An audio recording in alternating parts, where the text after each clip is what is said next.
పరంగా రేపు రాబోయే కాలంలో అనేక కార్యక్రమాలు ఉంటాయి. పార్టీ పరంగా కూడా వీరబాబు చెప్తే ఒక రోడ్ ఇచ్చిండో ఇల్లు ఇచ్చిండో అనుకునే ఇంట్లో కూర్చున్నా అంటే పార్టీ పరంగా ఎవరు కనబడకుండా 5-6 నెలల సమీక్ష చేసుకొని పార్టీ పరంగా ఎవరైతే చూసుకుంటారో వాళ్ళకే ఎక్కువ ప్రాధాన్యత ఇవ్వడం జరుగుతుంది. నేను మీ అందరూ కూడా కోరుతా ఉన్నాను. నేను ఇక్కడే ఉంటా, ఇది తీసుకుపోతా అంటే నేను కూడా నమస్తే అంటే నువ్వు నవ్వుకుంటూ మాట్లాడితే నమస్తే అంటే నేను కూడా నమస్తే అంట, అందరితో నమస్తే అనుకుంటూ పోతాం. మనం పార్టీని కూడా బలోపేతం చేయాలి. ఈరోజు పిసిసి అధ్యక్షులు మహేష్ కుమార్ గౌడ్ గారు, మన ముఖ్యమంత్రి రేవంత్ రెడ్డి గారు, డిప్యూటీ చీఫ్ మినిస్టర్ గారు భట్టి గారు, మా సహచర మంత్రివర్గ సోదరులు అందరూ కూడా ఈ నియోజకవర్గం గురించి చాలా సమస్యలు కూడా తెలుసుకోవాలి. వాటిని ఏ విధంగా పరిష్కారం చేయాలని ఆలోచన నేమిస్తే వారందరూ కూడా మాకు ముందుకు నడిపి చేస్తా ఉన్నారు. ఈరోజు నేను చాలా సందర్భాలు చాలా విషయాలను సందర్భంగా పోతాను. మీ అందరికి చేయించనిస్తే ఆ గ్రామాలు మనం ముందుకు తీసుకెళ్లే ప్రయత్నం చేస్తాం. ప్రతి గ్రామంలో ఈ 2 సంవత్సరాల నుంచి చాలా మొదలు పెట్టినారు. 2 సంవత్సరాలు మన యువతకు ప్రోత్సాహం చేసినాం. ఏ యువత అయితే ప్రోత్సాహం చేసి 2 రూపాయలు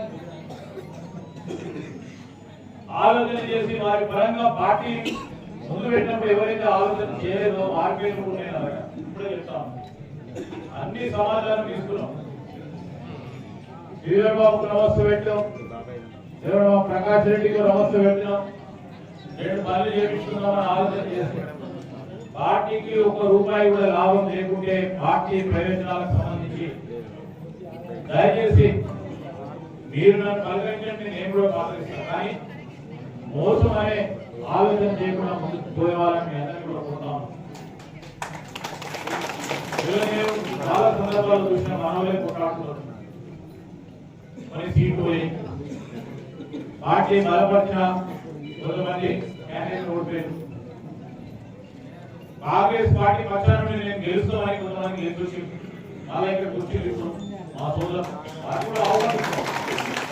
కానీ పార్టీ క్రమశిక్షణకు సంబంధించిన అంశం విషయంలో ఇబ్బందికరంగా ఉంటుంది.